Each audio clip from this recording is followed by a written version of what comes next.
What's good, YouTube? It's your main man, AB the Hero, back again with another video. Today's video, we're talking about LeBron James playing basketball before he leaves the NBA with Bronny, right? And the reaction that a lot of folks in the media and just around the world has had to that. We're going to watch some clips from some personalities. I'll give my personal opinion. Obviously, we'll relate that back to some of the stuff that we talk about on this channel, because I think that when you have the conversation about family and basketball, that ties really well back into what we talk about, especially with the kind of the balls and all of that stuff. So let's get into it. AB the Hero, back at it, baby.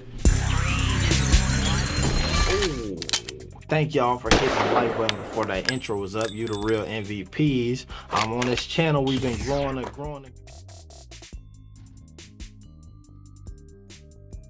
button and all of that stuff. I love y'all, man. All right, so here we go.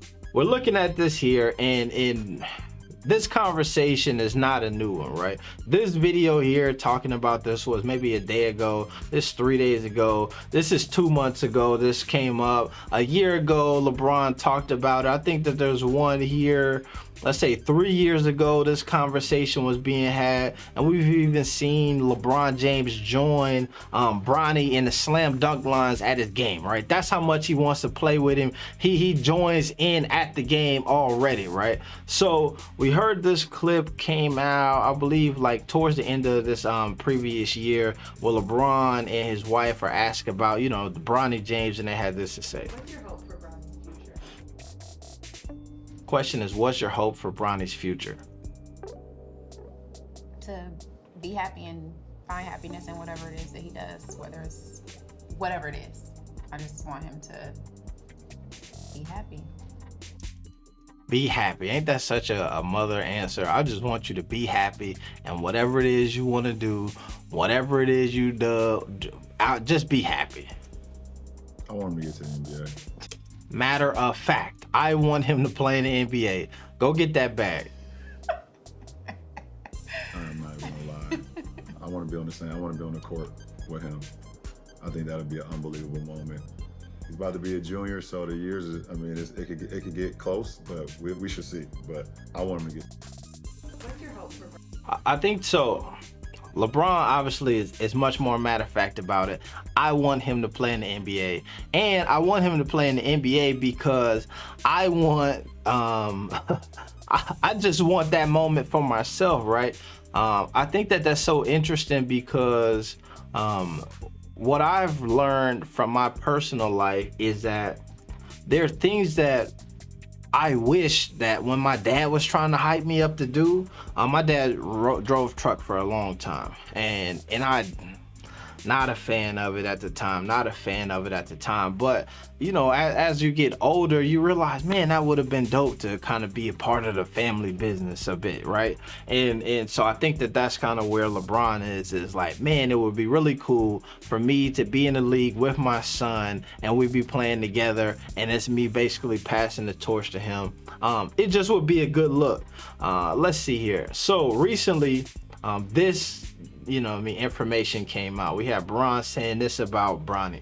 My last year will be with my son. Wherever Bronny's at, that's where I'll be. LeBron told The Athletic on Saturday. They have to put that quote. You know, that's a nice little plug, because everybody then got to share that.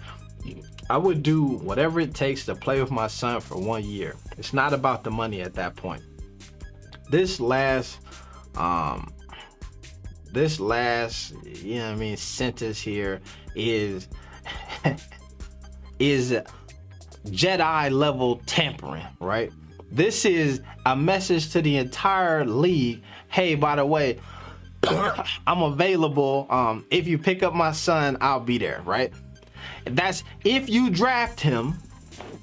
You ain't even gotta call me about it. If you pick him up, I'm coming. I'll do whatever it takes. The money is not an issue. Right now, I'm making scheduled to make $40 million next year with the Lakers. Forget about it. You pick him up, and how much you got? 5? I got it. Come on, I'll come through. Give him the rest on the other end of it. And the truthful thing is that it'll be maybe a year or two before this potentially could happen, but LeBron in a year or two still has to be better than at least 75% of the NBA at that point, right? Unless something catastrophic happens to him. Now, we'll get into some of these quotes from some of the media personalities talking about this. This is, I believe his name is Emmanuel Acho. And I really pulled this up because I think that there's a perspective that he shares here that I didn't even think about it from that standpoint. So I want to start here, and then there's a clip from Chris Broussard that we'll listen to next. Let's go. Bronny now has to give LeBron permission to retire.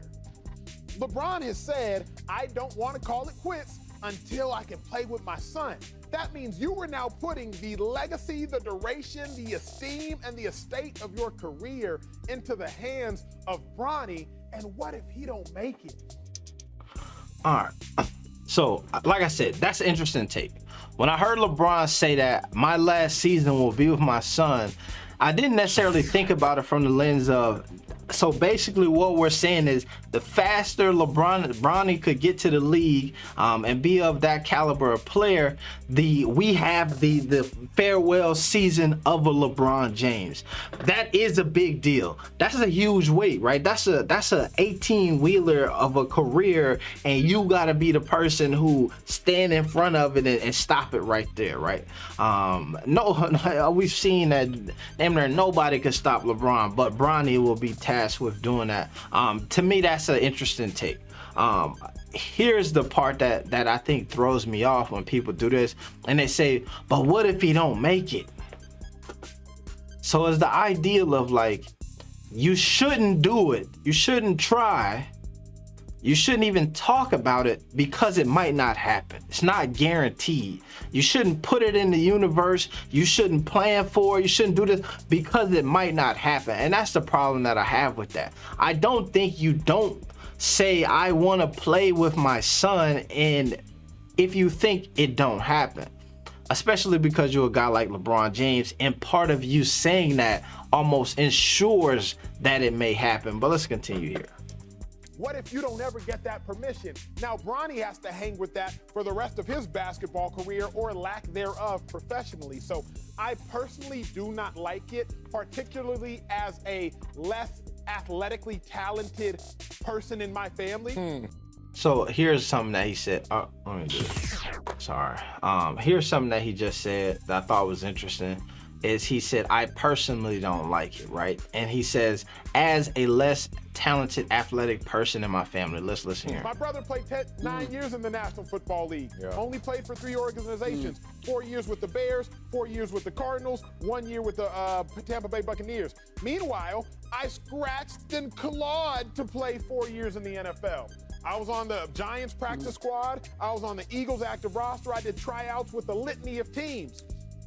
I understand the pressure that is associated with carrying on a last name of somebody who is more talented than you.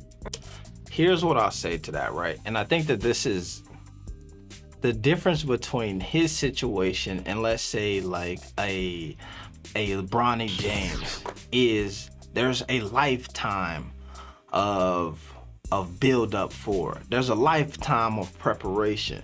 When you're somebody's younger brother and he goes before you a year or two ahead and then accomplishes things and you have to follow that, you don't necessarily get the opportunity to be prepared for those moments.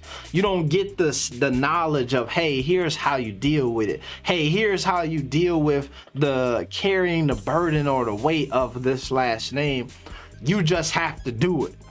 Right? And I think that what we've seen from a LeBron James and a Bronny, right, and how hands-on it seems like LeBron is that there's been preparation on how you should deal with being LeBron James Jr. I think that even the nickname Bronny speaks to the fact that they're being very intentional about how carrying that name can impact him, right? So they don't even call him LeBron James Jr. They call him Bronny, right? So in essence, giving him his own identity within the identity of a LeBron James. So it would be kind of cool if you think about that, LeBron James and LeBron James on the court at the same time. That would be interesting. But I think that that's the difference between that pressure. It's you're following somebody really closely and you don't have time to prepare. What I think about is when you I mention this kind of anecdote sometimes, but when you think about back in the day, they had royalty and kings and all of this stuff and their lineage. The important thing about the lineage was it set you up to know that I'm coming next, right? So if there's a king, and we know that the king's firstborn will then be said king eventually, what they do is they raise that young boy or person to be the next king. Where things get tricky is when something happens to that person who's supposed to be next, and the guy behind him who's been living his entire life thinking that it'll never happen gets thrusted into that situation, and then now they have to adapt. The thing though is that most of those folks are prepared, and then they're trying to create a situation where it has to happen anyway. But that's the difference. There's a different level of preparedness that potentially is there with Bronny than it was from a man Acho here. All right, let me see. I think he got a little bit more than I'll cut It it. is a lot of pressure. I have at times succumbed to that pressure, understanding, dang, my big brother is more talented than me at the game of football. That's a weight to carry. Now, thankfully, I found my confidence in other avenues, but as it pertained to the football field, that's a weight to carry. Bronny now has to carry the weight of, man, my dad is more talented than me and significantly more talented, more than likely. That's just a large weight to carry. So I mean, he didn't take it anywhere else.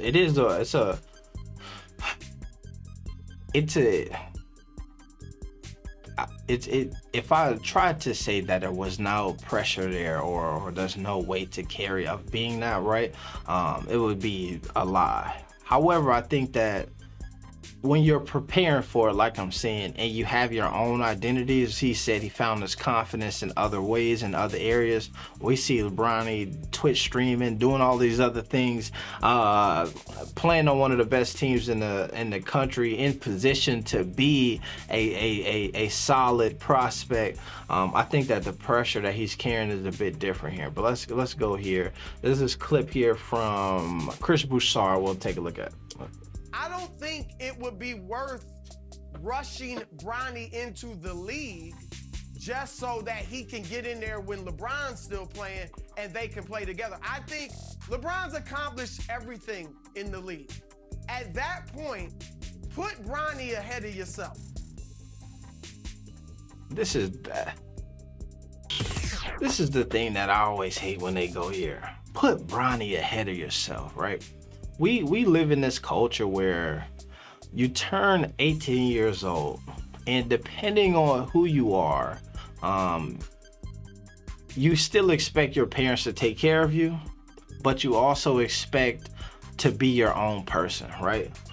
So like when you're an athlete and you turn 18 years old and you go get a job in the NBA, your parents can't talk to you no more. Don't leave you alone. It's over. Don't speak to me. Let me do my own thing. I'm my own man now. But when you are a student and you go to college, oftentimes if you're in a blessed situation, you want to get some resources and some advice and some tutelage and some guidance from your parents, right? You hope that they've laid that groundwork and that foundation and built that relationship to where you can tap back in with them and get some knowledge and some wisdom from them, or get some resources from them. But it's just so crazy because we get to here and we start talking about athletes and we be like, yo, just let them go to the Wolves.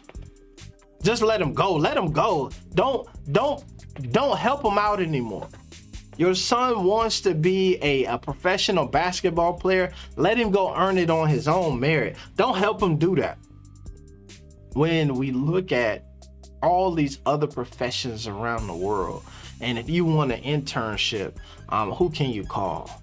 Who works at your parents' firm? What friends do they know? Can you get me into the college? I want to be in a fraternity. Is there friends and is there a family lineage discount, or you know what I mean? Like, if my dad was in this alma mater, does that help me get in here a bit sooner? Like, that is something that happens across the board, and it's so interesting that when it comes to sports, oftentimes that's frowned upon. Put Bronny's desires and well-being ahead of yourself. And this guy here talks like he knows Bronny's desires and well-beings, or as if Bronny wouldn't like to go play with his dad, LeBron. If Bronny is drafted in the 2nd round, that's not good. There's no guaranteed money there. And this is something also that I meant to bring up with this other last guy video, who talked about his struggles of being a NFL player and scratching out 4 years. It is so crazy to me because that's a dream for most people. Go, just give me the 3 years. Let me suit up into training camp. For most people, that's a dream. And these guys be talking about, oh man, but that pressure, everybody can't handle it. But that's a dream. That's pressure that people beg for. That's pressure that people would damn near do anything to have. And you like, but don't ask your dad to help you out with that. Come on, man. Let's keep going. Bronny's drafted higher, just so a team feels like, hey, if we get Bronny, we can get LeBron too. And whether LeBron's still playing great at that point, it certainly would be a boom for a box office. The team's gonna make tons of money if LeBron's playing there. That's not good for Bronny either. You don't want to be viewed as you're only on the team because they want your dad. You don't want... Ask Giannis Antetokounmpo, do he want to be viewed as you only on this team because your brother is Giannis? And tell him that if he don't want to be viewed that way, he can go home. That view in the public, and you don't want it in the locker room. You don't want other players. What if that's the only way you make the team? His dad. So Nick right here says something that's interesting. What if that's the only way that you make the team? Then sorry. I mean, I don't want it that way. I don't want it that way. If I don't want, well, it's already got to be tough enough. It's already got. All right, so now he's going into the I don't want it that way. If I can't make the team based on my own skill set, then don't let me play on y'all team. How many people out here who play basketball like legitimately have dreams to be in the NBA would tell NBA scouts, hey, don't put me on y'all team if you don't think I can. I don't have no other options. It's either NBA or bust. And somebody say, you know what, man? I like you. And actually, I know your dad. We grew up together. I'm gonna sign you to a 10 days just to see what you can do. Here go your shot. And you be like, yo, don't sign me because of my dad. Don't do that. Sign me on my own merit. And he said, all right, bro, never mind. Nobody's doing that. This ideal of I'm getting on the team because I know somebody is as old as the day is long. When I went to college, I went to JUCO, and me and another teammate of mine, we both signed to the same Division I school. We went to Iowa State, and in that, we had another teammate on our JUCO who he was trying to find somewhere to go, and he was like, he asked me or asked us, could we see if he could get a preferred walk-on? And the coach was like, yeah, man, if y'all come, we'll put him on the list and give him a preferred walk-on. And what that means is they normally have a walk-on tryout, and you got to try out to be able to walk on to the team and play. You get a preferred walk-on, you don't have to do that, you just on the squad. Came out and then spent a year with us out at college at Iowa State, trying as a preferred walk-on, trying to earn a scholarship. It happens. DeMar DeRozan and Lil Romeo. Lil Romeo went to USC because he got the hookup from his relationship with DeMar DeRozan. Those things happen.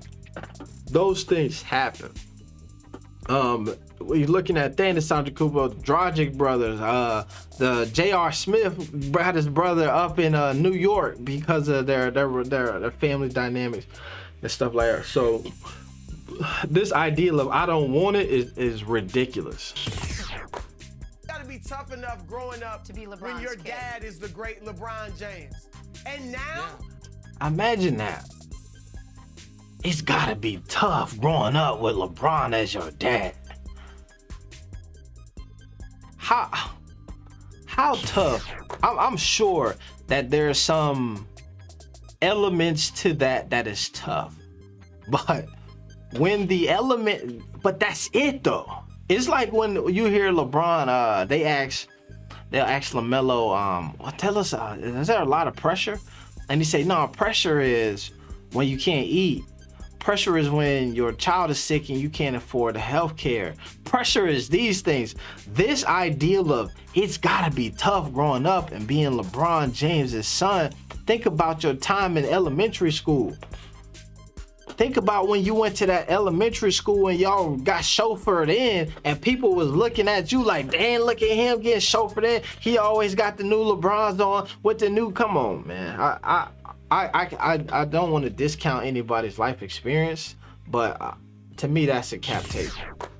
I'm trying to make my own name for myself, and I'm in my dad's shadow even more so on the same team.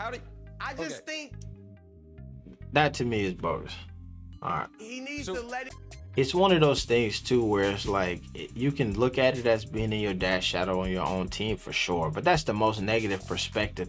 You have that take when you don't really have a solid foundational relationship with your parent or just anybody, where you like, yo, I can't play with you because we don't understand each other, right? If there's some foundation there, you expect or you would think that you would all be in that situation working together to make it beneficial for everybody. Let him grow and do his own thing. This ideal of letting people grow and do their own thing, it's a cool one, but it's not the best idea. So listen, I'm very confident that if Bronny ends up, saying. And so Nick Wright goes into this take on, he talks about like, and this is something that I think is interesting. He talks a little bit about how, what if this is his only opportunity, right? What if LeBron James is saying this to secure his opportunity in the NBA? And he gives reference to the first thing that popped into my mind when I heard this, even before he said it, was Seth Curry. And we look at how Seth Curry has developed into a really good NBA player, but we know that early on in his career, it wasn't working out. Early on in his career, he spent 1, 2, 3, 4 seasons in the G League developing into an NBA player, right? He spent time, you look at Seth Curry's family has really pulled him in. Doc Rivers is Seth Curry's not granddad, but father-in-law, right? He spent time underneath them. So we see those different ties have helped him out. And it's just so funny to me where that these folks act like, that's a bad thing. And he wouldn't want it. He don't want to get it from the mud, and he don't want no handouts or no. Come on, man. Give your boy AB a handout right now. She made man AB the hero. We getting out of here. Be the hero. No, not peace. +1, triple B's. We out.